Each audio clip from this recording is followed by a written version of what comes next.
Mateboué,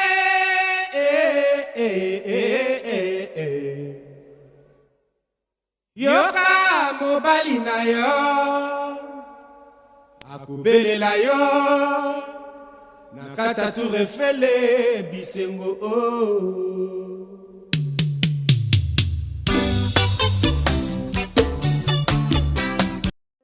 Bienvenue chez Fly Assurance, la garantie de votre satisfaction.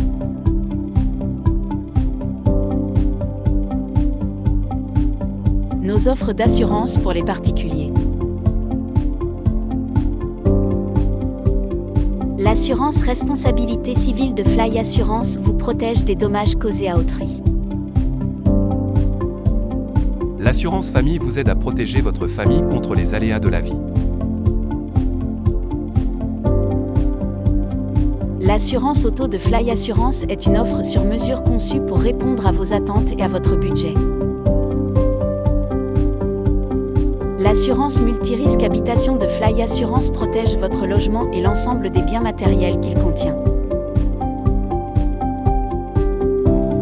L'assurance santé vous garantit le remboursement de toutes vos dépenses de santé. Fly Assurance vous propose des contrats d'assurance avec toutes les garanties. Nos offres pour les entreprises.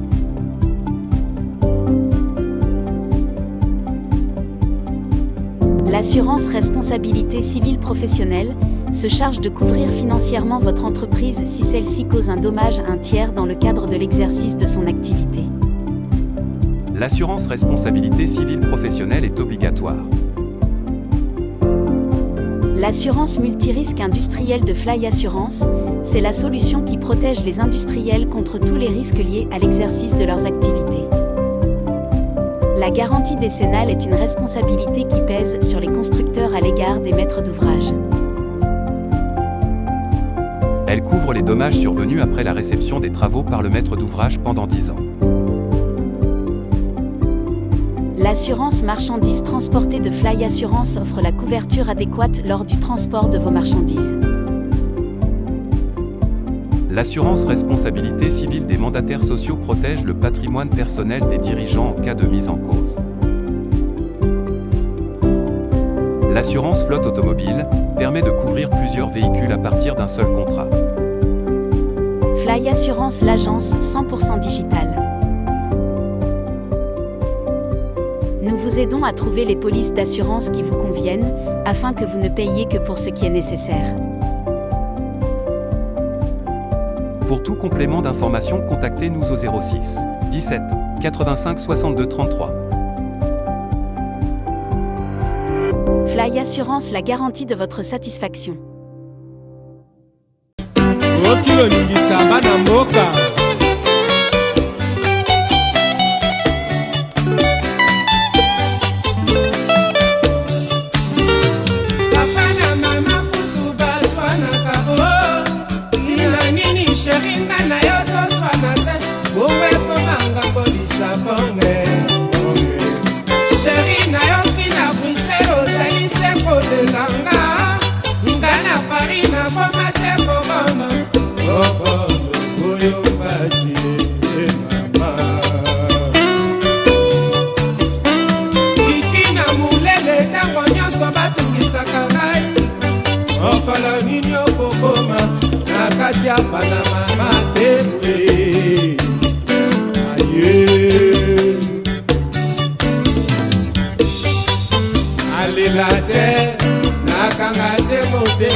Oh chérie, c'est ça, de temps en temps, oh comme la kanga, Katia Panama Mateboué.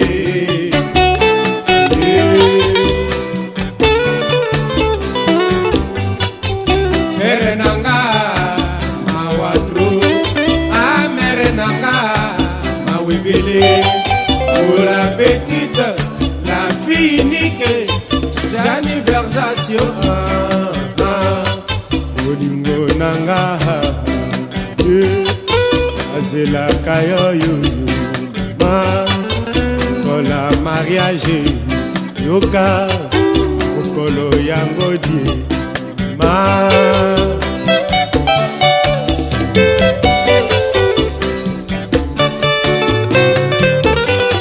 bolingo nanga yoka nazelaka yango sheri mokolo yangongo yeba mokola mariage yoka grifango oya torrente grifango Jojo Amanie grifango Daniel Che grifango pona basapatwe Jimmy Westone ye Koko waya yebisa na kadima Gosili Kobala Mama Gianni Versace Olindo nanga Shadi Alela kayo ma Ola mariage Yeba Okolo yango ma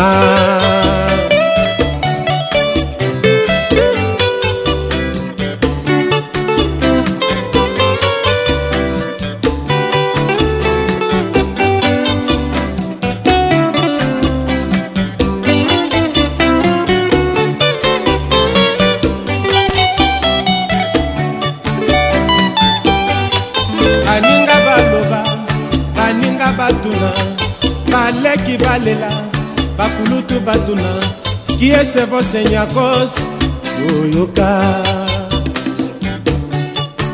ce vos senyakos c'est le beau gars perdu dans Paris quoi, mais c'est l'homme le plus demandé de la terre quoi. Ah, Tina Kwani Kwani Tina Koko waya yebisa na kadima Tosili Kobala Mama na Gianni Versace Kula mambo kolela kate Se vote na poto masolo se yayo Kinyango mboka plaisir Atanyere tokozonga Olingo nanga Mama azela kayo la mariage yeba bolingo nanga mama matebu mamango zonga matebu chérie na leli grifango oya torrente grifango Valentino Womo grifango Daniel Che grifango Testa Womo grifango Valentomo grifango Jojo Amanie grifango pona basapatwe Jimmy Westone yeah.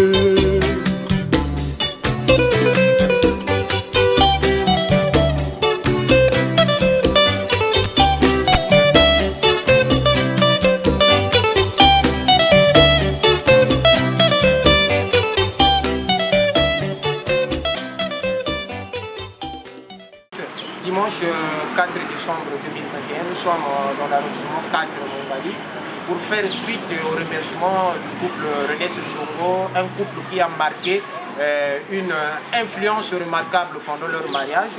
Je pense que le couple a voulu que ces petits qui sont à Brazzaville, c'est-à-dire ses correspondants à l'égard des Américains, nous voici avec le playboy incontournable Dodo Di Carmani qui veut dire un mot.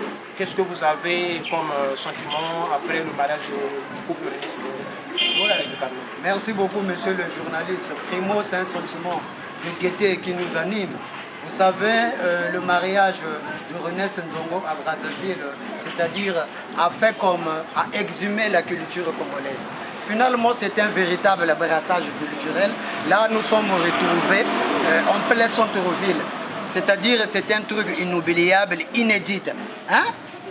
Une rencontre inédite, une cérémonie inédite, là où il a essayé un peu de faire un brassage culturel avec ceux de la diaspora et ceux de local. Finalement, c'est une véritable sélection. Le rouge et le Congo. Donc, ceux qui étaient présents par là, je cite les femmes qui ont marqué cette belle rencontre, notamment les nanas. Les nanas Kimbolo. Les nanas Kimbolo, quand tu regardes une femme, c'est une femme prometteuse, c'est une femme très chère. Moi, je suis avant d'Agapenza, Napoto Nakacha Poto, c'est-à-dire, on se comprend, Nakacha Chantilly wana Yazawana a développé ma solo. Donc, ni côté to moni bisoto ye awana mungali, poto pesa ye kaka, matonzi ebele nde baloba kaka, ça peut être un exercice noble qui éveille la conscience de tout initié. Est-ce que tu comprends? Par là, j'évoque Maker Nkouka, le donji charismatique dans ce domaine de la SAP. Il faut encourager des gens comme ça, dans cette logique productivisme. On se comprend, c'est-à-dire à un cadre mogo chinjika masolo. Revenons au jeu. Tant on a zotala na bapoto au moni, ba Placide Mbemba, Placide Abel Ouombessa. L'homme qui a une plume magnifique, je dis bien magnifique, parce que la diaspora a besoin de gens comme ça. Pas bateau, bazoya kana makelele ya wenze bongo te. Bibushibiane bie kumputu bibushibiane bia ngolo conseil ni luana. Bibushi bia ngolo bobota mona ba novi, ba novi de Panama, la femme la plus chère. Est-ce que tu comprends? Gucci, bina bibushi bia ngolo bibako pare. Bobota mona bota mona ba Esther Malonga. Esther Malonga bina bibushi bibago pare. Mais sans mon lutte là, qui bouche bobo chibago pare, faut chibaga bagala. Mais faut pas la quota, bima bi moshi bi lombolo logique, wa bonga mbongo, wa rana ku bagala keka kukwela. Parce que mon data bo sans mon moshi uta yoga mon réseaux sociaux.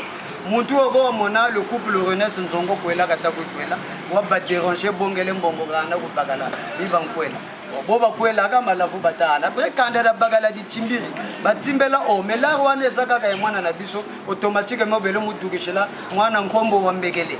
Donc au fait qui kusha cha nkombo ni njeka cha mwana mu réseaux sociaux bino mo bozo mona botimbela makambo yango. Vous comprenez parce que bagala dina wiyer kwa yena wiyer chango mwana ka nkombo yina même pechandi yoka shisa kunkondo kwebwe kuzulu etage obwila gamati ntuka osalasala. Vous avez tout là mon niveau national. Jaga kwingi gaja. Même on kombo yena momu ane gaja yugutabo. René Nzongo au fait c'est le summum, c'est le Messi. 7e ballon d'or. Ata batu ba contester. Bima biego ka shire ka vuka se kuma vula. Metalanda ba pili chéri ba yebi masolo. Na gonde ne ya nigo kwa. Donc bagala diandi bo batanzonze la ba Roger le brodard bana ne bantu ba vuire ngumbu zao c'est pas ba usurpateur ba gwisa au non usurpation d'identité Dodo Djigaramane il est habillé de façon relâchée. Est-ce que tu comprends? Ça c'est ce qu'on appelle le diabète vers lombona lombo parce que muntu chaque jour ga ubaka mo costume cravate otamona makakimele matata li couper après coup matata li coupere na perepeti ya bana poto o babenga kango perepeti na bangambuguna ni chicha bataka polo parce que bo bazonzela ka polo griffe yena polo Ralph Lauren donc t-shirt a col ya polo Ralph Lauren yele ku sharaponto ku Zulu ku sharaponto ku Zulu bo bonta zonza ba nisenkaka ba sepele ku parigo ka bena ba severe ngungu l'invité d'honneur. Ça c'est une marque parce qu'il a une tête aguicheuse. Mais par là aussi, je veux féliciter Jaël. Jaël service capacité de nabuza image ici ta buganyo ka 10. Parce que image zange bantu batamburizo. Volume zeka, c'est-à-dire za chantaline, mwana bo utabutuka ku pédiatrie. Bilongo biego ba sa prescrire, mujubo la meso. Arrêter la puissance. Ouais, donc monsieur le journaliste, donc il fallait que la diaspora normalement faut que la bateau bazo sala makambu ya bien batika kaka mutema ya kikadia mpemba. René Nzongo a fait c'est-à-dire un retour réussi. Je comprends kujingelayo kenko konshinga okuba wena parce que wakaba 28 paires de chaussures. Je dis bien je réitère 28 paires de chaussures na mizaga. Kenane tu pareze zo za kaza belego kabi. Zaga botata la banda na bulu. Danzeba ko ba shimia bagela. Et puis malongo mo malaisa forcé Kalakuba Manako, Mundele Ota, pour se tenir bien debout. Pour bien, c'est-à-dire pour bien sauter, il faut savoir reculer derrière. René Nzongo Tomokala Manima. faut qu'il ça maman abumpia hein le fin de la beauté à maison ma bantu wato mobaka et long chango mona mariage mana ma ba réussi ça dit aremoraka poto amema ngona kacha sefa vous comprenez donc na ba parisien na ba brazzavillois vraiment to sangana giwana ba chanel mab même ba yebi maso vous comprenez même sœur na ye mutema ya Ephraim hein sœur na ye mutema ya Ephraim de full tendance azalaka wana ba jofi ba tsuba est-ce que vous comprenez tant on tala ba rentrer quand tu dis mariage ya groza bétonné ba Damas Valérie Damas au fumo bibulu donc grojina kala kiza uma umwisubuna ba yaya bo bata kuizange botata la sapetela voilà batu basala nzela tango zotala ba viena biso ba francos hein de tout capo les francos de tout capo ba ou ba sa seke ba rerelanjila ngati beto to yoke boka sap bantu begayen na to ko mijishikichi sap bantu begayen na to ko mijishikichi ka tout vous tout ça comprendre Moussap, il ne faut pas hors sujet. Quand on parle du sap, ça se résume au textile et à la mode. C'est-à-dire le textile, c'est l'art de tisser le fil pour en faire la matière, c'est-à-dire le tissu. Et le modéliste vient avec son ciseau. Hein? Il coupe la tenue et puis il donne la vie. Dodo Djigaremane prend les vêtements pour interpréter les signaux de notre société par l'applicabilité des couleurs. Zinizabataga fashion. Gabiabia go beba ko kalanga se bia lembana na lo beso même test moi mon kunga wa mwatu wa katamfumbwa ni ana bayende la obu samuku bokoko. Vous savez la musique comporte que cette note musique et cette note de musique ah talabo koko grand maître roga vieille Dodo Djigaremane ya palais donc tala muntu tele ke kula fait akogisa mukano ya définition il y a la musique c'est l'art de combiner le son d'une manière agréable à l'oreille. C'est pas l'art au Fukasaga, oh, malobé, mana malobé. Donc, Bokoko, Bouchirichi, même au Singapour, Wabatachina. Donc, revenons à nos moutons. René Nzongo, c'est le gros avis de Dodo Djigaremane. Quand tu vois Séverin Ngungu, la tête est bien négociée. Je me tapé de l'intelligence à l'élégance. Parce que moi, je fais partie des personnalités qui ont apporté une touche impressionniste dans ce domaine. J'ai inséré les citations. Hein? Est-ce que vous comprenez, mesdames et messieurs? Parce que quand Abraham Lincoln, le 19e président américain, hein, le premier républicain d'avoir bravé la magistrature suprême disait on ne change pas le cheval au milieu de la rivière. Nous mourons ensemble, nous vivons ensemble. Donc maintenant, ngabouye kalala vutuku njingela ko la fonda ba grobaka. Tango bozo mona ba makero nkuka bazaba vie, faut que soutenir bango. Vous comprenez? Tango zo mona baroko ah rogo balafar.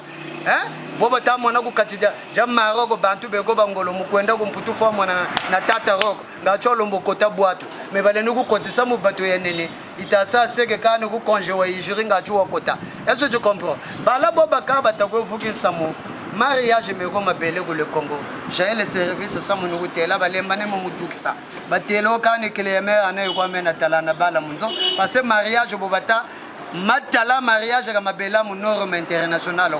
Au fait, dina li yoto la belle. Lui yoto ko mariage ba kabiri manga ya mamfinfi ya kani ba même ya mata chobo ilo mota jare ya mamfinfi ya muntu na langa ka futu kumata manga muchibaka ligi dina mbo iduga mbo bana na croquette. Non. Et puis tout la bantu uma juboka. Pour 23h côté c'est va kuluna. Ga chiba woka westone za bantu. Wasa sumba biye kare. Moni bota wisana. Kola bonga samo mo agitation ko be mariage robe ya mariage balataka mukolo moko na vie. Donc faut bonga ka elo yo ya bonga toto tata nzongo. Muntu tala bongele nkongo ya tata umporio. Atika Brazzaville na défaut. Donc depuis tchaka yendele Brazzaville yeka mo défaut. Donc on est tu quoi bata au fouette boani. Le vrai bonheur on l'apprécie que vraiment. On l'apprécie que vraiment lorsqu'on l'a perdu. Donc au bout bantu bazé bien ah Jésus le nom Jésus salogaba.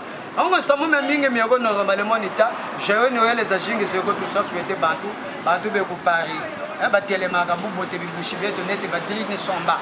Est-ce que tu comprends ba dirine somba bantu bana bien ba wete la même mutema nga le Père Michel. Ouais na go bossa na yote ah Clarisse du Brada ouais mutema yanga na ya Patrick donc c'est le trio triala Donc bana ni bantu ba shimbiri mputu. Ouais, Gladys oza seruta ya masolo, ça c'est le staff Ernest Nzongo na kacha mikili. Mémoire nzambe kota ka virus c'était baloba jamais ogopi mabokesera la tago beta makiwari. Donc ça me mingi metuta. J'ai le service, l'Amérique n'a pas d'amis à valider à Nissan Kaka. Ah, na Canada, mutunanga Willy Ziano, loba tozo kutana, bakalate tozo kutana bakalate. Oh, na bosani, anyonga te metozo zonge la film. De deux du Carmani, skoyo tozo lobanini, ba America bazana position, ba américain.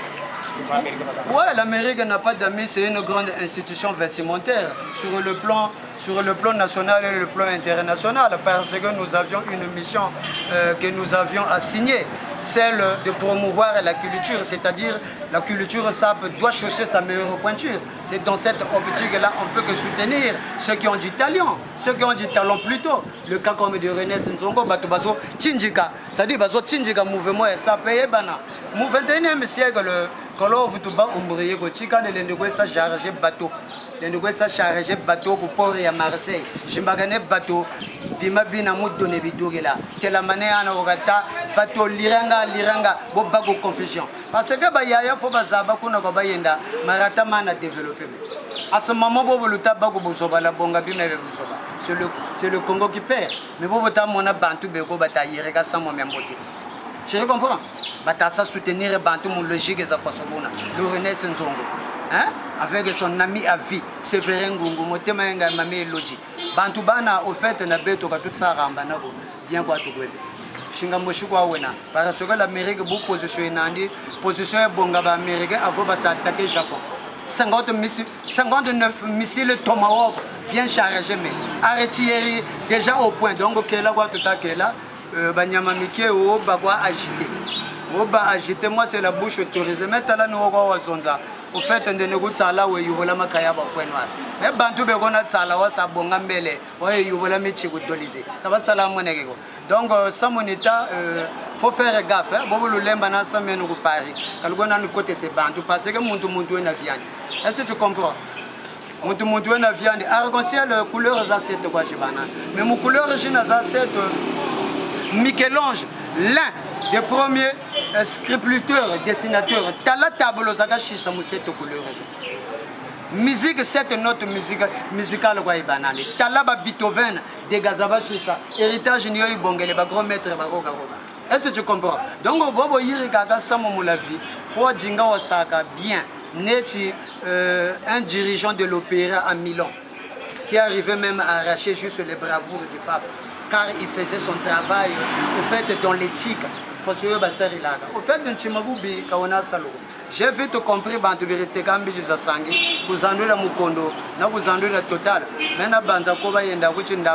ils se sont retrouvés en France.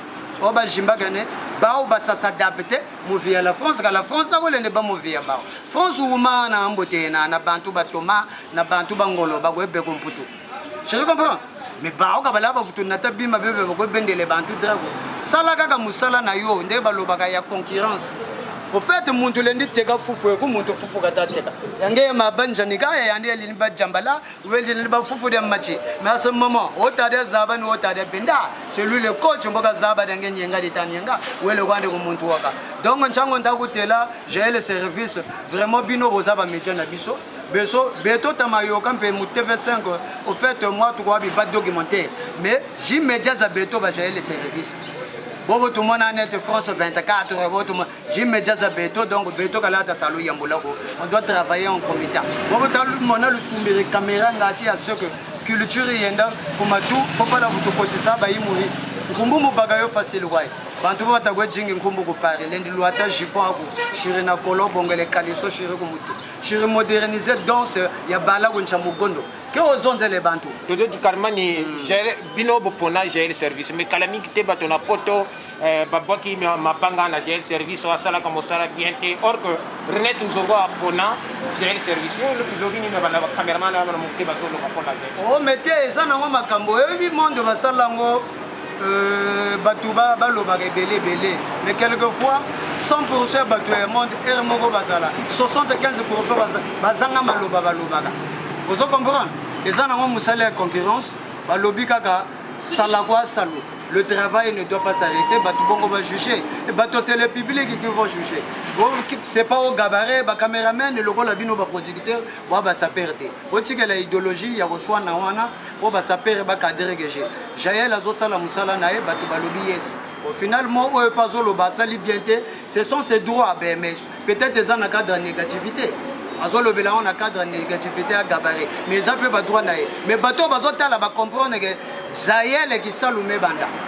Je comprends parce que l'image est à Bouga Apollo actuellement. Là, Jaël se révise. Bon, l'image est à Tema. N'est-ce pas Bagam Pimpa. Boluata, moi, t-shirt à col, jaune bleu, le fiagata songela, ne bon afina. Je comprends. Image jeune azaka bata jita duka neti habito za kuchipe neti za kuchigire pone bantu bane batajenga sensation bon bana pe faut la valer faut qu'elle faut comprendre mon monde est polémique et tout mais Jaël actuellement j'ai des retours mais gani baga komputuro j'ai des retours dernièrement ku pika kunda na bele pika kunda district ku district ya la Songaena c'est le seul district quand tu sais visiter le Congo parce que nous on a 12 départements de naissance dans le Congo avant d'avoir un est-ce que tu comprends? Donc 12 départements, nos vies de Panama et Masolo. Donc comprenez mon regard, il est en train de regarder vers le haut. Jaël continue comme ça, pour travailler avec les Nzongo. Nzongo pas pour la caméraman et tout, mais il prend celui qui est bon. Est-ce que tu comprends?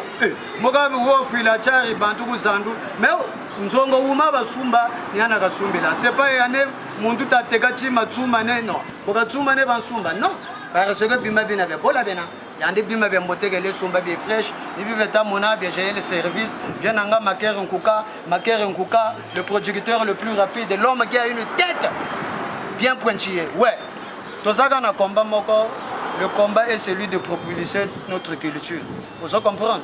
Bon, toutes les façons, on l'a vu, grand maître Jésus-Christ. Bon, pour battre la théorie, même tambola. Il fallait que battre yoga pour preuve. Mais Bantu Babago toujours va dire que Barabas. Est-ce que tu comprends? Le messie de Mokondo, mais chérie démonstration, mais Bantu Bata Djinga Zanga avion. Oh, je ne vais pas faire ça. Avion ka bazanga kayoko mba sala ko mayamba batoko yirega sap ba yirega diamètre ba yirega diamètre lolo ata costume ko pantolo ya yanda ya yangufi netenge wa baga idée wa kabachike za bato za onatra. Est-ce que tu comprends? Sap zo za bata za ba commanda ba chef de district la beritango mo ba commanda c'est demandé samoma yigangolo la mairie ke boka bonga chima foka nata chomala. Donc dans cette logique d'Anjana Metadabo, dès qu'on a lobby, bateau ya poto tout.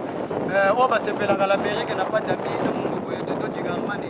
Bosé belé, Nagosong et Labino, comme ça, on a souhaité Bino, va jouer Noël et Nabino. Carmani, dans cette même élan, vous avez voulu dédicacer un certain nombre de personnes qui vous sont chères par rapport à cette émission, qui fait suite au remerciement inédit du mariage de René Nzongo. Ouais, mais dès qu'il y a un mariage, bateau qui présent, ils mérité en l'occurrence, Sœur Nangaï, Nana Kimbolo, ouais, femme avant la ville à Talo, donc finalement, comme toi, on a décembre européen, joyeux Noël, les sous-sous, nos vies de Panama, moi si à Talo, nos vies de Panama, Gucci, donc joyeux Noël, les sous-sous, na lopé Céleste Fierez, joyeux Noël nayo son petit Noël n'a plus le chéri, ouais, il faut biler le robangate na émission na zo souhaiter les sous je viens le Noël na ba chercher Cheraline na kacha bakray finalement ba musicien ba boaga trop mabanga et comme qui peut tout ba saper to boaga na bosanité j'ai le service ouais Maker Nkuka vient ngai Séverin Ngumbu de l'intelligence à l'élégance René Nzongo le cœur de Abumpia ba maroute lampaka ça au Canada Willy Williziano ouais le Donji principe unique bunda ko tela mpona ko yo retour walembaneyo alati mabe na Brazzaville ba boudé ba comprendre que apolagi donc abimina 5-0 donc oyo bayoki kombote finalement bazela na série mususu parce que j'ai le service toi na capacité documentaire tout ça là donc voilà finalement tokozwa. Jaël, il faut continuer comme ça parce que bon peuple le boitata moanao salut angolo kata sala afo tambola Israël Guilaine mère de mère conteneur et social Ibo de Tipiala tout ça la bongo bon le sartorial poutra homo kobosana te luata kwata yije la beto kudeka na kuzonza donc ndenge na lobi bongo batutu ya poto vraiment ba big salama ba joyeux Noël na bino nzamba batela bino nzambi kwale ndisa seka tavukana bobe na makundu ndavo bazabakana et puis wata ko zonzele kambongoloze nawo finalement fole banwana na bateji runaire kubena batoni yoga bantu beko besho batakela batatenda basiseko beko batajinga mpaka babula bantu minwa bokwiza bwire ape chagi nelo chagi dolo chagi ya kutu ya mbombo ya disu ya munwa sonene ale kundu ba uka bankana boke ba maboka imondo botia kina makala makozika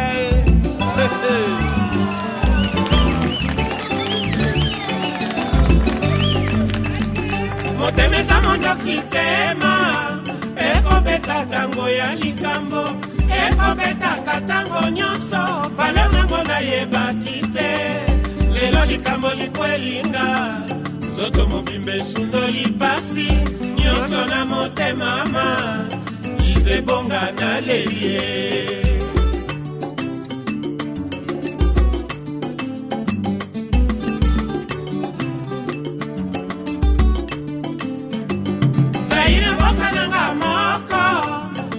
saninga lokola kasa oyo esi ekweya na nzete pasi na ngai eza se mobesu ona miesheswa baloba e bonheur nanga ekoti découvert mawa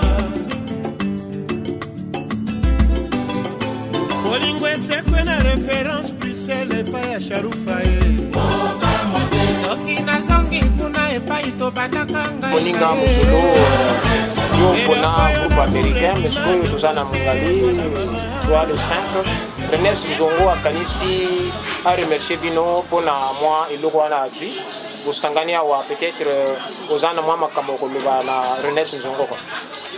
Oui, merci monsieur le journaliste. Awa nali invité ya Amérique ya monsieur l'Amérique n'a pas d'amis quoi. Donc nali invité Amérique n'a pas d'amis mais nali invité on va voir ça la remerciement ya le père Ernest Nzongo et le père Séverin Mbungu. Comme Bongo va natif pour Mukondo, il fallait quand même représenter Mukondo Azala. Yango va invité ngawa. On a répondu présent, il à l'Amérique n'a pas d'amis. Donc merci beaucoup à toi Ernest Nzongo, le père Séverin. Oui, vous êtes reconnaissant parce que pendant votre séjour en vacances, l'Amérique n'a pas d'amis, ne vous a pas laissé, il vous a soutenu, vous savez, donc il est normal. Remercier quoi. Donc dans le petit temps, nous avons appel. Nous avons partisans tout à Mukondo, pour faire ma forme. Donc, nous avons intégré ma nouvelle vision. Parce que Mukondo, les alliés quartiers monnaie, ils ont une forme. Mais la diaspora parisien, ils ont les alliés ma paix. Franchement, vous avez mis pour la conflit. Nous avons mis le copie. Tout enterré, H guerre, voilà quoi. Tout à la Macambasika, tu as intégré une nouvelle vision. Donc, vous allez pour la motorbike, vous allez pour la Bandeko, tout. Par exemple, tu es nord au sud. Macambo, tel quartier Mukondo, ils sont au côté de Manacambo. Donc, vous allez pas motorbike. Nous sommes au village. Parce que tout d'abord, je prends l'idéologie, votre bien la nouvelle vision de la SAP sans injure, mais ensuite, SAP de la maturité, SAP économique, SAP social. Donc, on a 5 parisien. Je ne pose pas, mais parce que de nous, on a parisien, on a tout ça, votre téléma, votre tambola, vraiment, vous allez le longo pour enterrer la hache de guerre. Parce que quand on a porté bien le logo, on pas. Donc, on a aussi ça, on a fait ça, on a parisien tout à Mukondo. Pas tout quoi, quelques heures, on voyait pas. Le P Valérie Damas, Bango Teatro, le P Fulvien de Galizé, le Bango Teatro, le P Abib Diaz, Bango Teatro, le P Serge Nkodia, Bango Teatro, le P le P. Rodrigue Boda, Bongo Théâtre, le P. Diple Al Capone, Bongo Théâtre, le P. Gilbert Diaco de Brac, Bongo Théâtre, le P. Selden, le P. Wali, le P. Isero, donc par exemple tout, donc par exemple tout, il y a Kassé Mukondo, Bongo Théâtre, on a vu la Fandiawa, au Sulu, on voit que le là, on peut y aller là-dessus, le P. Konou Borissia, la Bossa Nete.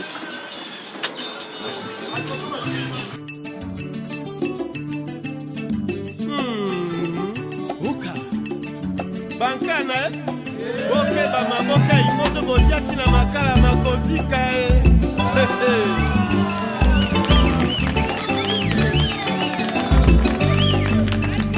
motemesa mondoki tema ekobeta tango ya likambo ekobetaka tango nyonso valeur nango nayebaki te lelo likambo likwelinga nzoto mobimba esundoli pasi nyonso na motema ma izebonga na lelie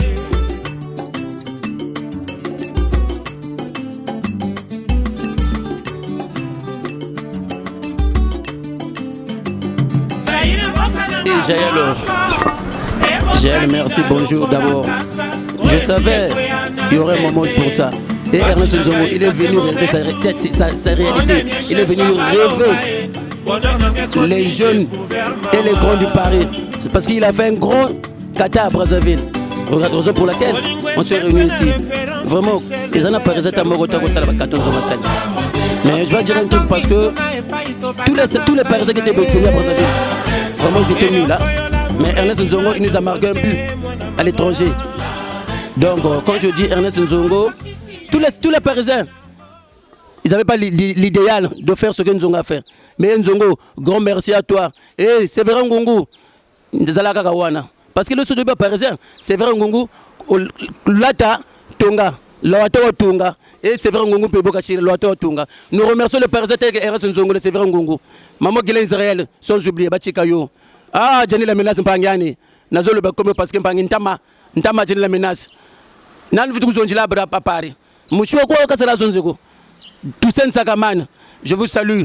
Mais l'Amérique est loin. Au moment où vous avez Mazawa, l'idéologie Mogo Boye, oh, et Ernest Nzongo, là c'est vrai Ngongo. Donc pourquoi pas bien peut ça l'idéologie Bongo. Donc ah l'Amérique au complet, toujours remercier Bongo. N'a pas parisien, tu n'as pas parisienne. Surtout Nana Weston, je te salue en passant parce que tout le monde a parlé, trop parlé nu. Je ne suis pas un journaliste, mais c'est la réalité de la SAP. Il faut parler du Moda. Et on vous remercie parce que c'est vous qui faites la fierté de Brazzaville, Ernest Nzongo. L'homme au point, c'est vrai Ngongo. Sans oublier le président Mediala, Salunte, Sabini Yao. Brazzaville m'a beaucoup tambouré. Mais par exemple, j'ai Brazzaville vraiment tchari. Et là, on a relevé Moutumokazawana. Le bana bango boya, Avoba Brazza, Babonga Maranani. Maman Guilin, Batela, il m'a fait bizarre Brazzaville. Parce que Brazza donne ça souvent. Ça, t'as tout ma Brazzaville. Donc, il faut que bango boye, Avoba Yaka Brazza, Bobongama. C'est pas pour une discours, tu m'as dit, tu m'as Yakopola. Il y a combien de diable rouge? Internet, Internet, donc 9 10 Babelboula, Kachi. Maman millionnaire Bel. 9 na 10. En bon fond, Sotanani. Donc, Beto Brazzaville, ça, Pia Betuna. Binoko Bosso Magabil, Batel, ah, il est déjà, dès que tu es le moyen, Nantonto, par exemple, mon président Tonto. Chiri rebissé chez moi 2 fois, 3 fois. En bon parisien. Bob de Belgique. Tala yebisa bango fo bayaka Brazza.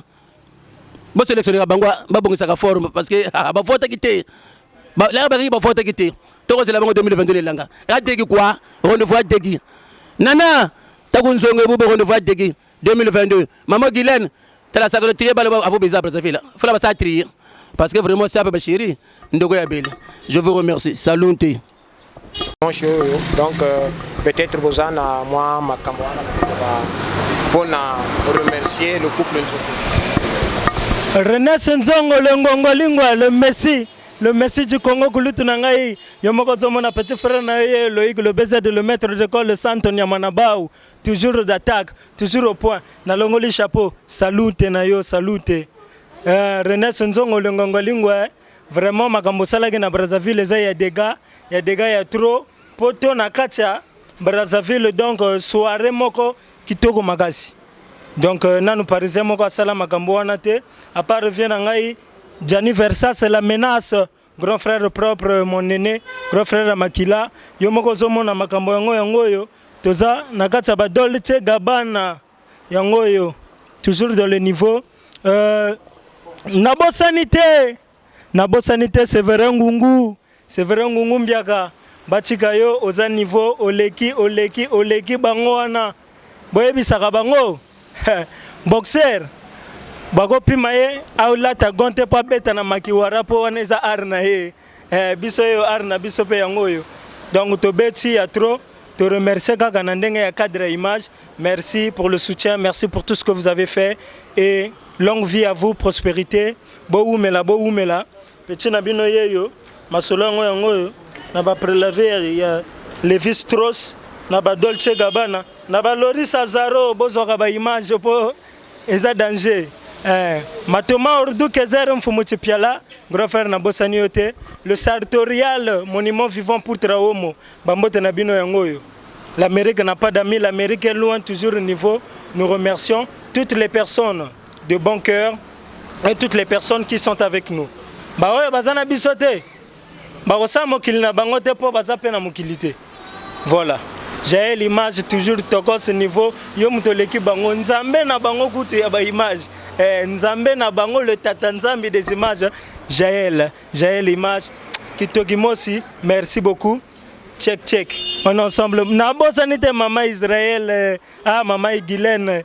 Israël, la terre promise, mère des mères. Bachigayo l'équipe bango 85 milliards de fois. L'équipe bango c'est Loïc le baiser de le maître d'école Santo. Fumuche Piala. Mutozoloba. Yangoyo ba imajo ba berberi betama kiawa. Yangoyo. Malobara Petro, c'est moi. Papa détail monsieur Wai de Loïc le BZ. Donc merci beaucoup. Ba chapeau, bo oumela. Kitoko. René Nzongo, Séverin Ngungu wana toi ça. Bonjour René Nzongo. Na remercie kaka René Nzongo na Séverin Ngungu. Ba acto ba sali ko en Amérique. Biso tona ma vula.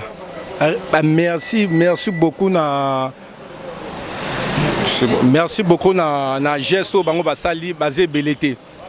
Baka le seul na Amérique biso ba Amérique na mavula. Pour moi merci beaucoup. Minga goloba manga pasi talara. Yango bansimba mina moyo atelemi mobali. René Nzongo na remercie beaucoup. Na Gesso bosali na Amérique basé belete. Vraiment merci beaucoup na Jess. Je vous remercie vraiment, les Parisiens, Ernest Nzongo et Séverin Ngungu. Vraiment mes salutations, vraiment. J'ai vraiment aimé ce que vous avez fait. Minga Golobate parce que je suis grippé. Minga Golobate. Dans ces pays vraiment quoi. Donc vraiment. Dans ces pays, il y a trop, l'Amérique est là, l'Amérique est en forme. Même si je ne suis pas en bonne santé, mais je me suis efforcé de venir. Je vous remercie trop. Dans ces pays, vraiment, dans ces pays. Ernest, mariage, c'est ça qui impact. Et même si vraiment, litige, il est là vraiment, to kanga coin. Et belé, bandima te main, image, ça. Tenu donc bizarre mais il y a eu vraiment un prince à New York quoi et cérémonie film un prince à New York vraiment cérémonie ngeni bo ita ranina quoi vraiment ba saluter trop ba saluter Ernest Nzongo vraiment na sepeli c'est le vétéran de la SAP vraiment minga kolobate je suis pas en bonne santé talaka mission dengeza grippe, tous les autres dérangés, donc la CPL vraiment est trop. CPL vraiment est trop.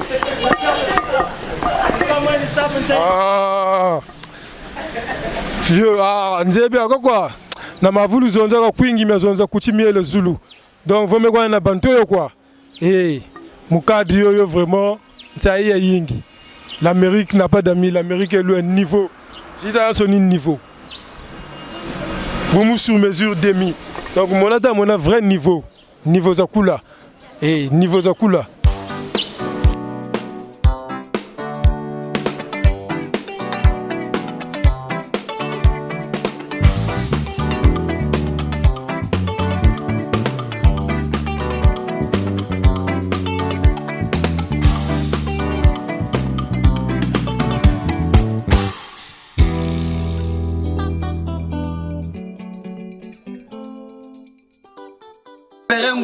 Séverin Ngungu, de l'intelligence, Ndengolo Baga, l'élégance. Donc voilà. To sepele belé ne to vandi boye abenga kango eza retrouvaille donc beno wa le kumputunga même ku tereza kene lena be ku sevra biso final mo terrain na biso yango il était une fois mungali donc voilà avec le concours de gérer les services musala kitoko vient nanga Abel Placide Wombesa l'écriture de la SAP parce que viewana kubitsono ya SAP kona muntu moyo galo. Ouais, là je viens de confirmer mon tour qui disait ceci, la culture c'est pas la distraction, mais c'est le point de départ et de l'émancipation d'un peuple qui permet d'ancrer une nation dans l'histoire du monde. Voilà, donc la culture du Congo c'est la SAP.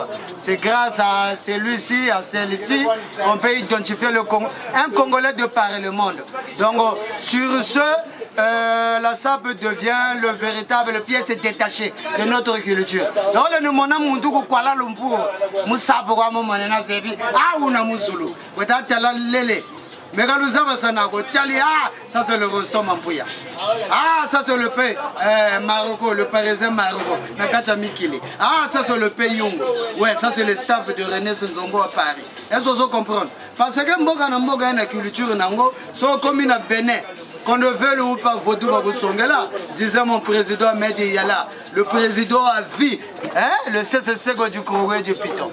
Au Kalabouane, Kega Chimama Boulot, Kajiga Myongo Merousadele. Mon on a Koro Soukisa. Est-ce que vous comprenez? Mon vieux Damas Valérie. Jina Negro Beto Zata Popa. Mon vieux Damas Valérie Botatala, Yaya Chilembenzaou, Mungandu. Donc Mungandu, je l'ai dit, Bachega même au Singapour. Est-ce que tu comprends? Ah, Séverin Ngungu, Luata Watunga, joli concept de Séverin Ngungu. Oningana, René Nzongo. En fait, il y a le sens du devoir. Nous mourons ensemble, nous vivons ensemble. Quand tu bandes net, mon tour, mon catchy finger, Salah passeport, Kapaga lava passeport, Chiri Mbamona, mon cousin retour au Talendago, Rosagalago Paris, Bonga voice, Rosonze Lavamponago. Amaya Maya Ogwa, Biagua Mundele Biande Gateka. Futabia ou Isago Brazzaville. Bon, mon cousin Brazzaville, condition zéro. Tigane bo kota golof tu duga condition jina na louvé luna ni mundele ninkanda. Faut pas être dans la tricherie. Le Congolais de nature kakona la bibo asa mundele bo wasabi sengo même mongombe na simelo ndo kota mu boutique pa olaba ngombe mu poche ti sengo ti zonzele ngingingingi asa momo carrière igouire asa au fait le monde évolue donc ba yaya be ko Paris zone senanto au fait quand c'est pas télé il fait on a zone santo bagana ko ka kwingi kaluta tasamo memboteko kaluta tasamo memboteko vous êtes là bon mona muntu okani mena magu baga moka nchiko lombo lwa chirigo o baga même toni yoko mutwa âge zov tout bon âge zéro golof tout zone la samia gabo. En fait, même si mon mère écoute mon âme, moi c'est le dodo Djigaraman, le gendarme du net. Bima Bego Vita Yogantani Kanga. Ouma, même si mon mère ne donc on est mieux qu'on peut tenir les mains. Bima Bego to Kanga, bon, on va voir le Zébé, dodo Djigaraman, c'est le petit à vie. Il y a René Nzongo, il y a Séverin Ngungu, il y a Maker Nkuka, il y a Abel Placide Wombisa. Il y a Prince l'unique, Basé Belé. La liste n'est pas exhaustive. Nabosani, Neronangaï, frérot, le pionnier de la chose là, Roby Taylor. Moana on a vu il connaît les textiles, c'est le pionnier de la SAP actuellement. C'est au-delà même du dondisme. On appelle ça le sartorialisme. L'art qui consiste de faire l'éloge de tous les vêtements qu'on parle la main. Donc on est au Koutani. Voilà quoi. Quand tu l'as vu, c'est toi le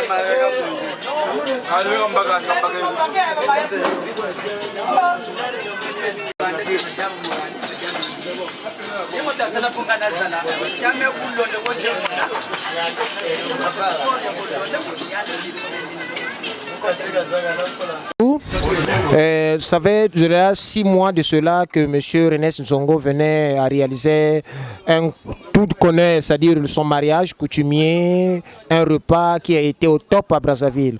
Et il a voulu ce jour 5 décembre 2021 réunir ses cadets, ses frères cadets qui sont à Brazzaville à l'égard des Américains. Et qu'est-ce que vous avez comme impression pour cette journée, belle journée que vous vous êtes réunis ici? Mais ce qui est vrai, j'étais même invité, mais sauf que j'avais aussi un contretemps, d'où j'étais invité aussi par l'artiste musicien qui est reconnu au nom de Roga Roga.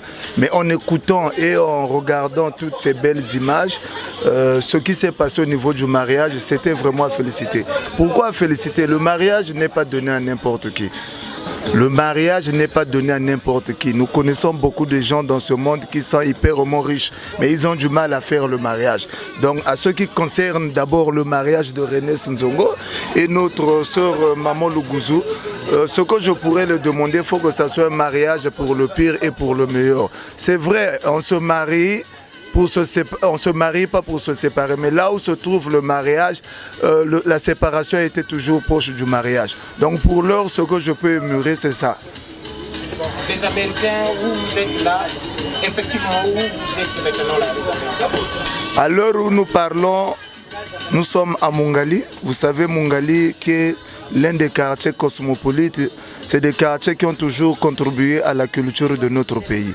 Et c'est quand même important, c'est quand même normatif qu'il y ait cette corporation appelée l'Amérique n'a pas d'amis. Mais cette corporation, c'est une corporation de vies ethniques. Ce n'est pas une corporation limitée. Nous, dans notre corporation, vous allez remarquer, il y a des frères qui parlent en Teke, il y a ceux qui parlent en Lari, qui Congo, il y a ceux qui parlent même en Boshi, il y a ceux qui parlent en Kibembe.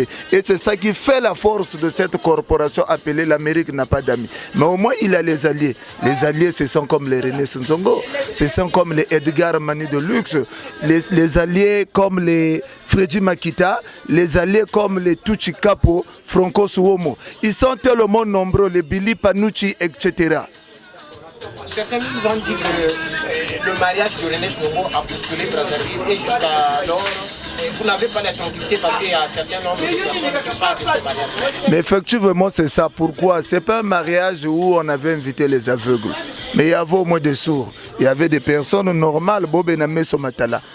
Tous ceux qui ont été invités là-bas, comme Parisiens, paysans, Brazzavillois, Pont-Negré, ils avaient constaté le volume du mariage. Il y a eu des surprises, les gens s'attendaient à autre chose. Mais dès lors qu'ils sont arrivés sur le lieu, ils ont constaté à manger, il y en avait beaucoup, à boire, il y en avait beaucoup, et le décor, le cadre était vraiment idéal et positif. Non seulement ça, les gens étaient aussi bien habillés. La majorité de tous ceux qui se sont retrouvés au mariage de René Nzongo, les gens étaient bien habillés. C'est ça qui a fait d'abord la force de ce mariage-là. C'est voir d'abord l'élégance des autres, voir comment ils ont harmonisé les couleurs. C'est ça qui compte aussi.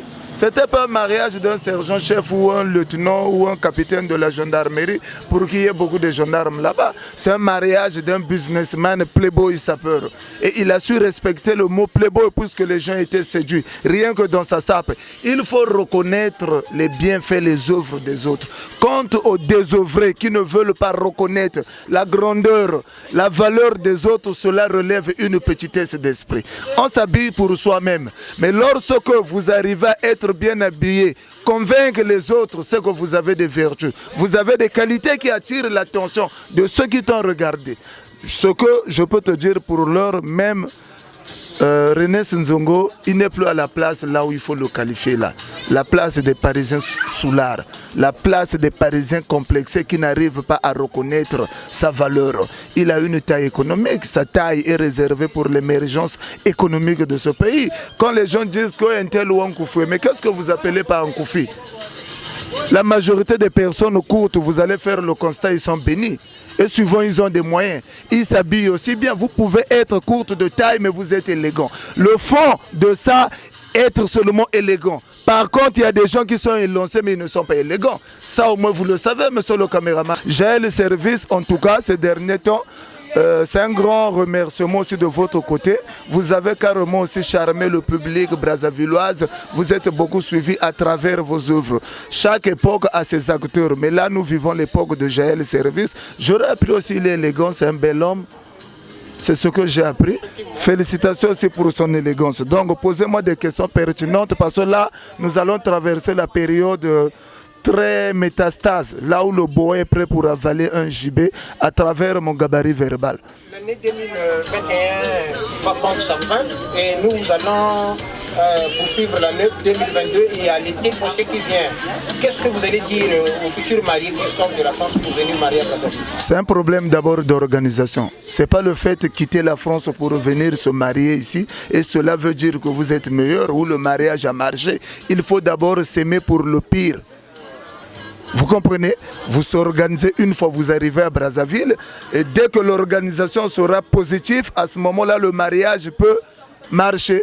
Mais par contre, vous pouvez venir faire votre mariage ici. Ils sont nombreux qui ont fait le mariage ici. Il y a des gens qui ont parlé teke là-bas. Mais ce n'est pas normal, là où il y a toute une multitude de gens et à la fin, vous communiquez en patois. Raison pour laquelle les autres mariages n'ont pas marché. Le seul conseil, ils doivent d'abord être unis là-bas. Se marier aussi pour certains, c'est pas aussi, comment dirais-je, c'est pas aussi synonyme de vivre pour le bon et pour le meilleur pour certains. Les autres peuvent se marier, ils se marient pour les intérêts. Ils savent que la femme est issue d'une famille riche. Bon, il faut provoquer un pénalité de mariage afin qu'ils puissent bénéficier d'autres choses comme à venir. Il y a ceux qui se marient parce que il est temps de se marier, parce que l'amour là, elle est vraie, elle est bonne, elle est meilleure. Mais le mariage, c'est aussi un terrain glissant. Vous savez, on a connu des milliardaires qui se sont mariés dans le monde, mais à la fin, ça n'a plus marché. Aujourd'hui, il y a un conflit d'intérêts qui persiste en Europe. Les gens se chamaillent, et ils sont là à se faire du mal parce qu'ils ne s'entendent pas. Et quel est le message que vous allez donner aujourd'hui à ces Parisiens-là qui ne s'entendent pas? Bon, la question, elle est très glissante. Ce n'est pas donner à n'importe qui pour qu'il y ait répondasse à travers cette question. Vous comprenez? Heureusement que vous avez l'affaire à un acteur de la culture et non un militaire peut-être qui peut déborder à travers la réponse. Bon, il faut s'attendre à tout dans la vie. Les querelles, les disputes, le mauvais cœur. Nous sommes des êtres humains. L'être humain finit toujours par trahir l'autre. Au-delà de nos acquaintances, de nos divergences, il faut reconnaître d'abord le grand maître du jeu, qui est Jésus-Christ de Nazareth, a été invectivé, insulté, dérangé, lapidé comme un voleur. Il a été même confondu à Barabbas. Donc à travers tout ce que nous avons appris comme l'histoire, je pense que ce sont des choses de la nature. On peut s'échapper à ça comme on ne peut pas s'échapper à ça. Ce qui tue le monde de la SAP, le taux du complexe a envahi le monde de la SAP, où les gens font que balbutier, où les gens font que fariboler. Ils n'arrivent pas à reconnaître la valeur de l'autre parce que l'autre et moi, ça ne colle pas. Non, c'est pas ça. Dans la vie, ce qui fait la grandeur d'esprit d'un être humain, d'un homme, c'est de reconnaître d'abord que René Nzongo est bon. C'est de reconnaître qu'un tel est bon. Mon petit Chérel Kimbangu est bon. Dodo Djikarmani est bon. Nous, on a fait notre temps, nous les héritiers de Neskens. Hier, on a parlé de nous dans plusieurs DVD de la SAP. On a boosté la génération future. Mais à l'heure où nous parlons, c'est l'époque de ces jeunes frères. Ils sont nombreux, c'est leur époque. Mais reconnaître aussi n'est pas reconnaître quelqu'un n'est pas synonyme de le rabaisser. Le contraire, c'est le pousser encore s'il est fort spirituellement. Mais suivant ceux qui sont bas, ils ont du mal à reconnaître ceux qui sont hauts. Ceux qui sont bas, s'ils n'arrivent pas à reconnaître aussi ceux qui sont hauts, parce que certains qui sont hauts, ils sont encore dans les négativités. Mais ça, moi j'ai toujours dit, quand ça boude à Paris, ce n'est pas des boudeurs, c'est des opportunistes. Ils sont rentrés par la fenêtre et aujourd'hui ils veulent sortir par la porte. Et nous, les acteurs culturels qui ont l'œil de l'aigle, nous n'accepterons pas cela. Il y a des gens qui ont pris des risques dans ce pays à travers les querelles et le boudage. Moi qui vous parle, j'ai pris les risques. J'ai boudé des gens qu'on ne peut pas bouder dans ce pays. Mais il faut se demander qui est héritier de Neskens. Et si je ne pesais pas, à l'heure où nous parlons, peut-être on ne devait pas se voir. Ou peut-être j'allais mourir. maison d'arrêt, mais c'est parce que je pèse, c'est ça qui a fait que héritier de Nesquens continue à parloter dans la véracité. Vous comprenez un peu l'effervescence de ce que je suis en train de développer? Donc les petites querelles là, les discutes, les injures là-bas, moi je trouve qu'à leur niveau, c'est un théâtre au niveau des Parisiens. C'est un théâtre. En 2016, je pense qu'il y a eu des élections dans ce pays. Le pays est en train de traverser une période très glissante politique. Il y a eu une autorité étatique, Wugiri Nkento wa Playboy. Nkento wa Sakwela wa Bonga Gugatanechi wa Mfumu Wugiri Nkento wa Playboy. Playboy Christian Gwemo, il est encore en vie à Congo, allez-y lui demander.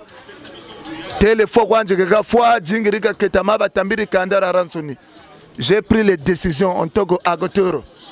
J'ai dit non, il faut affronter cette autorité étatique. C'est quand même un être humain comme toute autre personne. Pour aller, c'est un peu de le faire comprendre. À l'heure où nous parlons, la femme d'un sapeur, la femme du sapeur que vous avez ravi, la femme, le monsieur veut se suicider. Mais ce n'était pas facile. Il fallait jouer sur les techniques. J'ai appelé l'autorité. Je lui ai dit, excusez-moi, vos impressions par rapport aux élections. C'est qui? Non, ben, c'est une équipe de l'Afrique 24. Ah, mais venez demain donc à 10h, je suis telle place. T'as une caméra une fois. Mais un micro une fois, tout a tout là sur place. Et boubou, tout a côté de chez photo. Il y a pas une fille à Playboy ou Pointe Noire. Mais une autorité très bon. Il dit merci. C'est-à-dire le niveau où vous m'avez emmené, j'ai accepté. Je sais que vous les sapeurs, vous êtes des boudeurs. Je ne le ferai plus à partir de l'heure où je parle. Je ne peux plus être en contact avec votre femme. Vous comprenez? Donc au boudage, mon niveau, à l'heure où nous parlons, nous vivons l'époque de Séverin Ngungu. Nous vivons l'époque des autres.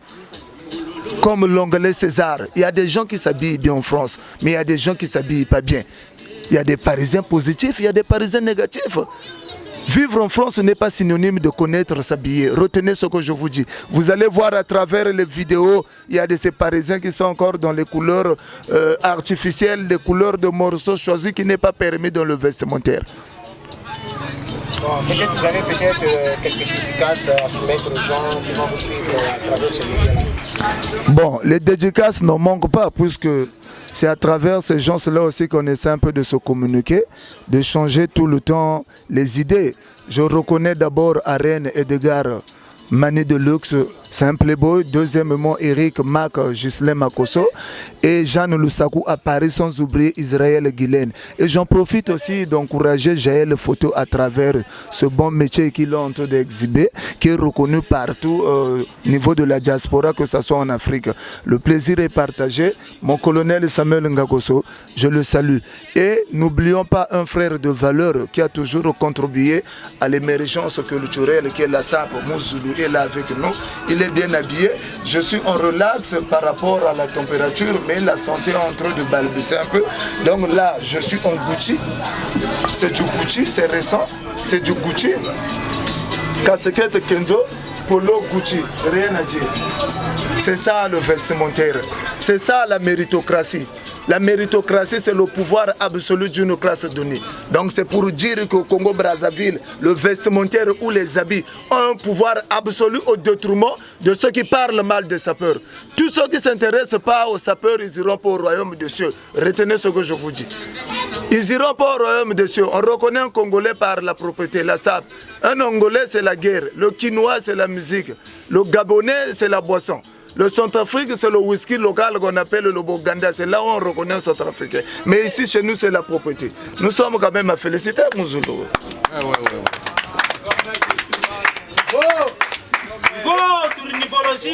C'est comme a su le dire Martin Luther King. Vous ne pouvez pas aller aux États-Unis sans pourtant passer visiter la statuette de l'américaine que nous connaissons tous. Donc j'en profite aussi de saluer Miguel Trump Mokonzi aux États-Unis, sans oublier Yaya Yvon Gomez et le président Ben Moudouma à Dallas, Nabosaniote. L'Anglais César combattu mais jamais abattu. Fiesta Makambo Paso Paso Jimoda, Bob Seigneur Juif Noir, Toleka.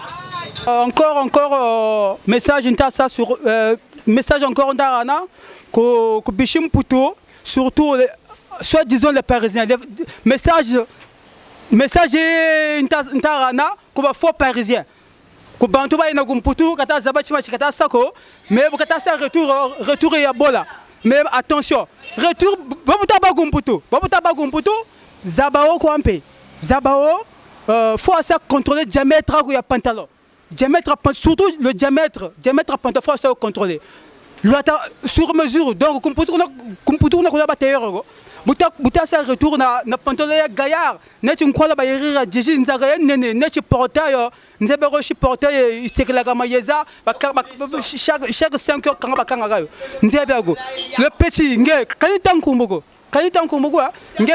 ngepe kolembe wa ikwela mu 2020 mu 2021 ngape longo wa isa mais longo lange yo wa isa kay ça même de la kanako na longo ya longolingwa le messie de la sapo message kwa ena kanita nkumbuko kanepe obligé tankungo parce muntu ngaya supele muntu ngaya butamutala muntu wankaga bukatalo ata vesto barrio après bekatala motu emanima emanima kabu baga nzaka bo lota kababa kayoko kababa kayoko meni bonza biro nzaka lota depuis kunzoku lota chibuta kona ku fete chibu mwansi na fete lota chibu kota kunzo ni bunda katula nzaka menge buta lota nzaka barrio nzaka kuma nima donc trucage bandata trucage ngaya nzaka yo en plus bebe gaya ko lwati ha na madame ko mama mpe madame ko nkufi mamo madame nkufi net un de retenu peut-être là madame peut-être là nkento ma benema gaya net pompe za ko fesse pam mo na nkento chakma o totila ha ngenta sa una nkento chakma o totila kamiko kunzo banungu bakurila donc sabu ku gete ko lungila nge ku gete banungu lungila nge ha attention donc mutoko loti mutoko temu bote bu shir mutu shina Ernest Nzongo le messie de la sape mutu bu shirna c'est Véran Ngungu le connu de Paris vana ngai assiste Maramotu donc tongo zo mona donc assiste Maramotu donc vioana azale ko la berdem bu shimba yiri c'est Véran Ngungu mutu tata mona donc sap à l'intelligentsia vieux moko lo bangwa sap à l'intelligentsia donc mutu mayela mayoka versilisa donc mutu mayela donc sa cerveau donc full mayela ku cerveau ha mama Guylaine Israël Guylaine mama ya bana lo boko lesaka bato bakateka ngote koko kujika ka bantu ka bazenga ka oko pamona wazenga bala bafuirin satu donc Israël Guylaine etapa suka mama ya bana mama nguli batika yo mama makambo sala na Brazzaville wa mama elle qui trop quoi donc finalement mavula bato banzimi yo mavula mama continuer mais nzame ako récompenser yo nzame ko sa récompense nzame quoi mais bantu bebeko ba ya bonne volonté koko mabasa yo quoi mais ngeko kelandi bantu ba bonne volonté basa koko force nago mais peut-être bantu basa yo nge force nago ne oza étape suka ça quoi continuer musa aider bantu les handicaps association yo ya kula ta semela ta non prie beto a prier tout ça association ya kula association yo mama c'est pas donner n'importe qui donc montre massa créer étape association 92 handicapés mais tu es la seule attention mais montre faut la mwana bujitu na niveau poto beto au niveau Brazzaville ya vra bujitu mwana mais na niveau poto wana na niveau poto wana benompe faut la mwana bujitu parce que Israël Guylaine était pas souka la terre promise maman ya bana le borele sa bakate rangote mama attention mama donc ce qui makambo et comme le likolo azaka ga yemoko elle est la seule yani kaka ko wona kona kenena aide kona mutu tamu apporter aide ko maman Israël Guylaine non et beto bu tele mutu ta mona que non elle est pour il est prêt nous s'apprêter aide comme Israël Guylaine na niveau à Poto même na niveau à Brazzaville faut la moussa aider parce que la pauvre elle est seule donc vraiment message nous quoi ndi vous tuyika encore venanga ye principe le nez le mannequin de jour l'homme à la taille bestiale le mannequin toujours veut n'anga ya peut-être sur mesure. Tant on a monté donc na taille donc le mannequin. Poudre homo, yangande ko. Le monument vivant, le roi de Dakar, yo muto banda Dakar na masula ba même la bana. Bango za la raté ndeko. Ozoba, ils vont dialong la lunette, dialong là. Quand tu retari quoi, bon quand tu retari poudre homo. Ozomo na moto na là, on est en plein Mongali, beaucoup Mongali tu es donc moi message poudre homo donc toujours na poudre homo na mutnanga tongo. Oza mutnanga tongo poudre homo. Ozomo prendre. Donc là on boubou tata bon. Moi, tu ne sais pas ça, mais quand je regarde le président, le président de l'Amérique n'a pas d'amis, donc moi, je me sens Nandi, Kayamboula. Oui, tu sais que c'est des chevals fougueux. Un cheval fougueux a besoin de l'espace pour courir. Donc, on doit lui laisser le temps. Nous sommes les Américains. Dans les États-Unis, il y a eu plusieurs présidents. Et là, c'est leur génération. Ce sont la jeunesse montante. Donc, ils sont là à parler. Ils sont là à râler, à tchatcher. Et là, je te passe toujours l'homme, l'intellectuel de l'Amérique. Il est là. Il y a des gens Ah, viens Mampouya prison, l'Amérique n'a pas d'amis. C'est Diatek Nzonzi. Toujours pour la vieux Kaka, Ernest Nzongo. Bon, c'est le deuxième épisode. Parce que Samu Mimana Togota. Apparemment, on parle bien de notre gars là, l'homme n'a vraiment eu la même, approprié à Ernest Nzongo. En fait, je n'avais pas aimé. Après, je n'ai goûté un peu, c'est ce que tu as goûté pour un petit peu de tout, au Congo. On t'a dit Ernest. Mais Nzongo, c'est un playboy, c'est un père de famille, vie de famille, à Galina, à Tomoyirika. Maintenant, on te told, on a même déjà posé le mouchogo. Donc, tu as goûté pour ou à Tambega, petit, à Monto. Ernest Nzongo, c'est un gars très doué. Monto Mayela Mamingue Ménane. Il faudrait que tu l'aies même au mini entreprise, même en petite entreprise à Brazzaville. Et tu vas jouer sur le tour, tu sais, grâce à vous, mais vous n'avez rien fait. Donc, quand le bagan est jaloux, mieux il y a Bantu. Ernest, ce sont de grands playboys. Autant qu'un vrai Mikilis. Pas ça, impact de Zénan. Monto n'a pas eu de vie de famille à Galinda. Beaucoup de niveau à Congo Brazzaville. Point de n'a bien que Gaïrika. Non, c'est un gars qui est très poussé. Devoir faire un gay. D'abord, Togo Yirika Kandarago. Yirika Kandarago, après même sable, vous avez le sable. Sable critère. La sable a des critères. Mais il faut ça compléter les critères. Parce qu'on a le même ou la chemise à moto. Même si mettre des chemises non respectées, je ne sais pas où nous faut. On vit je ne sais pas, mais qui m'a pondeuse au bout, je ne sais pas. Mais un playboy, ce n'est pas ça. Un playboy doit être tracé, c'est comme des tags. On doit bien tracé, on a un niveau à côté de la main. En tout cas, un playboy, qu'on est régime, ça. On a né, on a calé chez Marambo. C'est Ernest Nzongo, on a monté, et même quand on parle de Parisien, même tout le monde cadre de Parisien. C'est pas Parisien, c'est bien. Bah, belé, bah, ça là, bah, ton abango. Mais quand tu l'as même au niveau de Ernest Nzongo. Vous avez Ernest Nzongo, bah, Brice Maroko, c'est des vrais Mikilis. C'est comme Massananga Ben Raoul. Ben Raoul, c'est des vrais Mikilis. Parce que Barabana Moubé, le visuel, il est là où on peut y aller à Samu. Mais Benon Tamala Tiagalo, on peut y aller à Samu. Nous toujours le Barané, la zone de sable, au Kougata. Non. A un bouton à tout ma bengoche. Kabele champion comme bouton. Vous avez Brazzaville où ils ont de la sable. Et même Sapa où ils ont là, quand il y a des sapes et Frago, il y a des bandes à Mouni. Il y a un rôle au Mochino, soit de Dingo, soit de Théâtre Zago, au bon rôle, soit de Siatou la bien Mango. Kungenda Tomo Benama Kutu, Tomo. Mais Chima Chogo Wajimagana, Nina, Moano Watamiga. Wajoga même au Brazzaville, quand c'est pas une direction connue.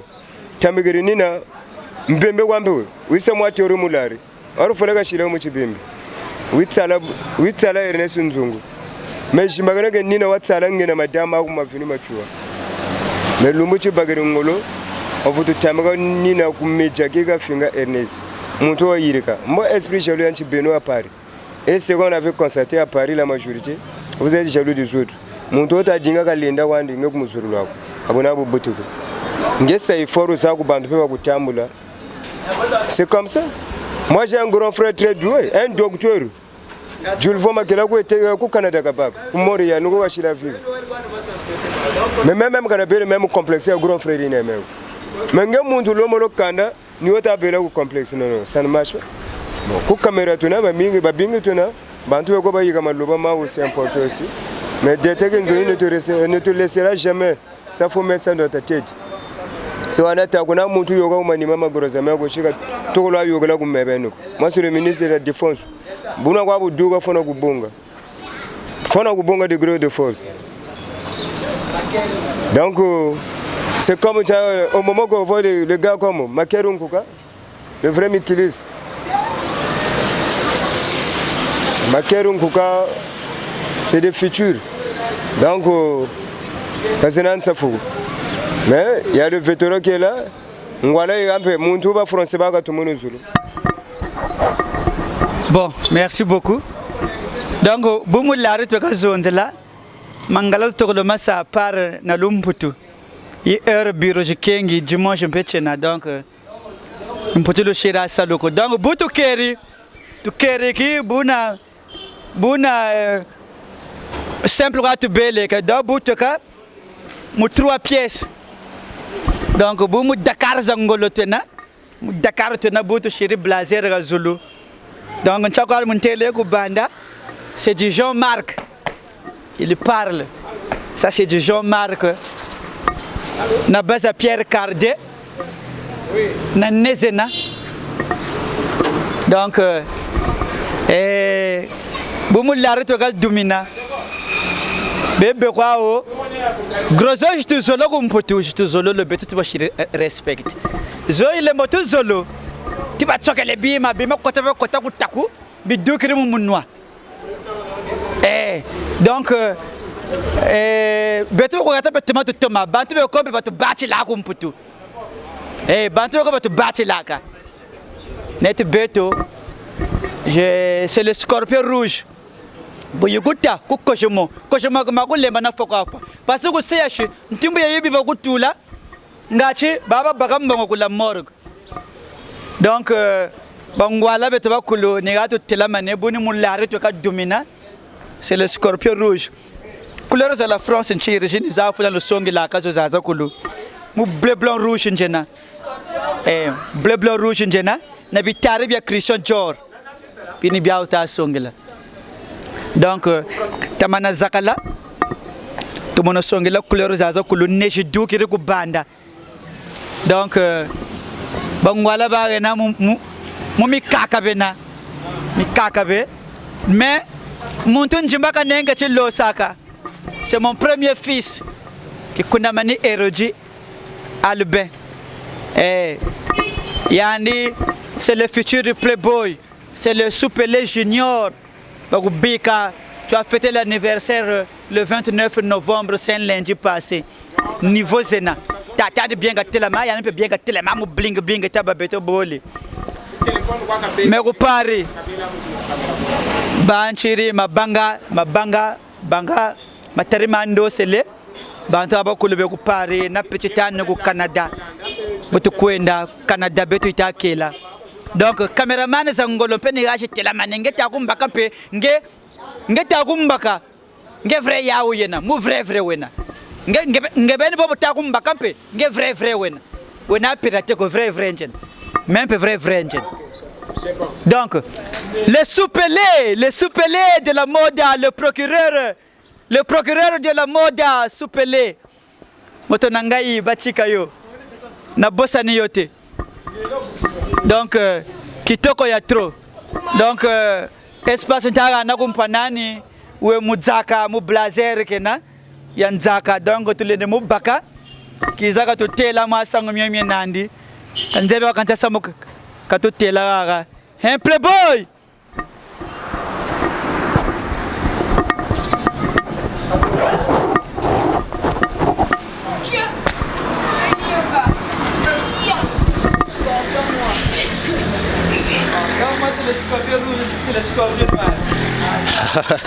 Ah, Naseki Nazana Kandati, le Philippe de la Sape, l'homme du moment, l'homme qui fait ça bien, très bien, dépasser même le mot. Bon, en fait, la jeunesse congolaise, moi message mijirinani le salouana parce que moi c'est quoi ça yogale bime begota mouini tala vraiment nan tonton nan sa tulugani ya mbagiri quoi bon entre temps mon toko ne sait répondre franchement monsieur ko ya kula na frangère maintenant d'une part mon tona tambula verger banandi ya moatu ya moatu ya banandi comment s'appelle au verger nungu ka ba verger nungu ko verger ya moatu ya ba poivre noir donc frangenge bele ko mayela bubri ou Karibantu, Boba Yogele, Margazansoni, toutes les Margazansoni, Bobo Telamane Bantu. Donc, mon frère, conseil machine ou un sape à Salemane Amoun. Faut la même sape, ou un tambila même en dégosso. Yagach Querlankin, toi, cérémonial Longolo Langé. Bon, on va belena visé en confusion loata, costume, belena veste, na veste n'est obus seminagaba orthodoxe communion. Mon cher Outamana, on get le bébé sayage.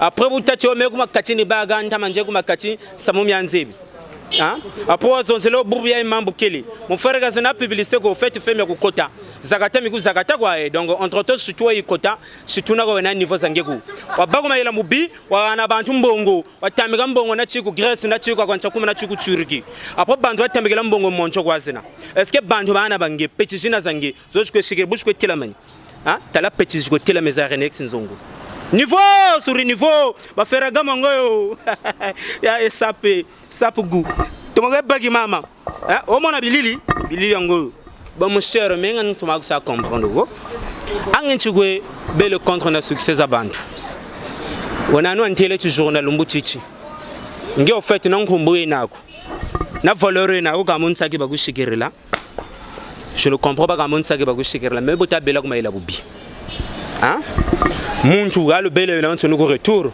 ange machuwa to ko ntela dege ncha ero wakotawo hein wasa affaire watia sawera sone chibuisa mpimpa ambe sapu muini we bawgi ne chibubu shire le Philippe de la sape l'homme du moment mon cher aux autres belili na gabaria ya bensoni kena même pas mu tricage quoi tricage kani ya muini tala sapu mi we bele hein boyini sapu bori ini bagalero songela tata na mama bon bontela mané déjà.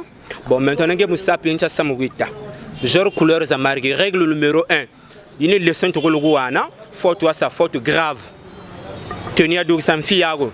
La tenue à doux sans bago. Belle na veste. Il y a sougena makoto. Il y a gagné du costume semaine orthodoxe communion. Ça m'a mis à tout ma salle lembana. Oh, mais non, et brouillé. Après, vous l'avez fait tout le bas. Bah, une explication où ma chicane, ça même la jeunesse. Autant maintenant, on est limité. Tu me cette trahison. Après, tu me fais même à Paris, tu me n'es mon cher. Entre toi, tu vas te la tu vas faire benanchimou. Nchimou ni maïla. Geba goûter la goujaga n'imbizi à moi, tu y a moutou, diagambija le banji, gachu et banjo, se réfléchir bien. Ou tu n'as pas joué, ils ont zazou. Entre toi, tu as simple vérifier Zurina Longoga Longogaro. Ah, mon cher, quand bien tu as ça. Maintenant, beaucoup de zonza, au fait, actuellement, Benoît son retour, lui, j'ai dit, le chéri décoré tout le monde, tout chéri validé, le mariage, je marché les manas. Béton Brazzaville, le Togobe. Bon, la détente, béton, mot que vous avez retrouvé, je m'ai fait un année, moi, à Bakirbatem. Les détentes, tout bon. Bon, maintenant, les Parisiens, oui, j'ai réussi la fête, la détente. Mon cher Abochitabela. Maintenant, tu as Samuta. Tu as théâtre, en fait, tu as image, tu as son là ou bande. Solongue. Naboba tatu talaba tatu mon cher. Utamonao. Hein? Renex Nzongo niveau au balé mamulu guzu. Très valable mariage makula salle yakula. Soirée bachigri de 20h jusqu'à 5h. Après tout le bénéfice batel kani de betcha sur la maison yi samiga mi yoka comme 1h30 no quoi. Tout duga comme on est jusqu'à même à 7h. Hein? Mon cher. Ambe 20e siècle, il tout a zongela na sap na nkumbo. Na d'autres na cérémonie za zansoni Benevent soni au Paris ça do je monica au Paris tu as monica futur wan bio Air France même Chopin ou monica quoi je ne comprends pas bien je n'abou de faut le défaut gozo mon cher mal les son chouana tu te rappelles ouais na ngengwa au fait au temps tu peux tu monter quand tu rinzala ganje on sala ganja buri kan ya buran sala ko tu te rappelles quoi pour la vie buchina muntu ka munu wi nankomi talankomi ngane yamini ko kotele tambula kunchanchima lilizagala uma linimishigala bravo ay forza anizaga shiri mais forza ngekuzena mutakangi masolo saison par saison hein watata parize moshego ko mukondo il va ça négligé par Zéina et Monika Kaku. Un jour, on douga retourner à San Douajiba.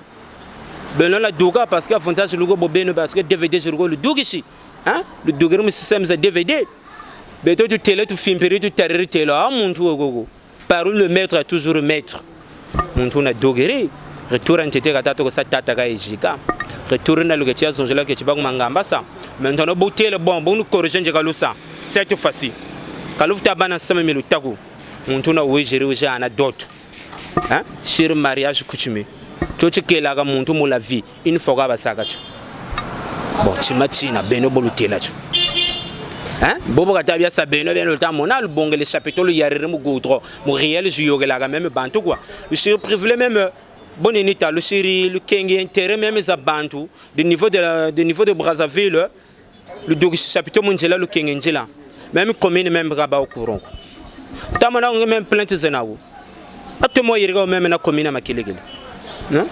Ngel doit zogo sa même violé. Donc même nous vous écoutez là ngebe nous conscience à uta zabago. Wa sa déborder sur violer loi. Hein? Donc ce chapitre munjila tang kanda utago songolo shi la chapitre ngi munjila mu cérémonie ya d'autres lankentwago. En fait peut-être on sabe vérifier pe kankentwago mpe wa ile kwela nkentwa ikwela bagala. Utiliser kwa ça. Après ngebelo ko mayela mabi wa le tour la ko ku diamaga nzo. Ale muncha ncha consota bela. Muchukuko cha 2 mètres carrés. Hein? Bon, tu sais que maluma gumba sur l'autolondogie, or Renex Nzongo Mogi tour là, Nzoga Taba, notre cuisine c'est que la matutu. Ça va pas toi? Aïe, j'ai une image de Samoïne Miangemina. Parce que tu coupes 2 mètres carrés, je tourne là. Hein? Kento kwa Kakange ou Kwelan Kento retour l'Ugiri. Bon, Kento Ango, deux fois ça a défaut. Problème est à papier. Mundelen Kanda Gougiri. Hein? Bon, mais nous avons zabago boy, bon nous avons inspiration à Marguerite ou à tout le monde na ibu alors image na segele le tolondoji maluma ko kumbaji bata sabe vérifier pe nubunami. Hein? Bon, maintenant mon cher, moi je te comprends pas. Hein, Kento wangi. Defoso ba ko defoso. Bon ni si la d'autres Kento ka segela kwa kaka bagala kwa kaka. Maintenant on va faire le petit na subisa wi. Na ko sa à l'aise. De grâce ina mbongolon Kento. Ah, mon cher, autant na ko trigage c'est ça. Donc je la quoi saison ina yo ya betu iba kukwela mama luguzu hein moi so babala na mbongo yanke ntoka kwela mbongo mon cher excuse mon cher ça faisait que je tabago hein niveau vraiment is bad ça vrai ça faisait léger à l'aise. De chaussures sont embobinées par la poussière, il faut qu'il y ait toujours une pochette magique. Question d'embellir la paire. Ouais, toute l'équipe GL et services ont commencé par Darel Miaka, Sonji LC, avec toute l'équipe travailleurs, toute l'équipe travailleuse plutôt. Excusez-moi pour ce lapsus. Balobi bozo salam salam malamu, bana mungali basepeli, l'Amérique n'a pas d'amis lobby yes. Donc finalement, bogo zoua, bamabanga na bino en toute intégralité dans le prochain numéro où je un documentaire parce que j'ai le service batel et quoi documentaire parce que votre côté mon Google vous ça cliquer ça peut gérer le Ouattadouga. Donc on comprend à ce moment, c'est lui qui est le prémisse de la chose. Ici on peut pas tricher. Quand il bande au cas côté mon classe bébé Lili, j'aime pas du copier-coller. Quand on dit que c'est que l'histoire faut que même répondre, la question est trop facile. Mais faut que sa dissertation. Donc j'ai le goût de dissertation que Banamaï Toko Solo là, service tout. Hein, pilonné par le manager le plus rapide, Maguire Nkuka, Azad Drone. Pas le Nukubola Koma. Allez, check.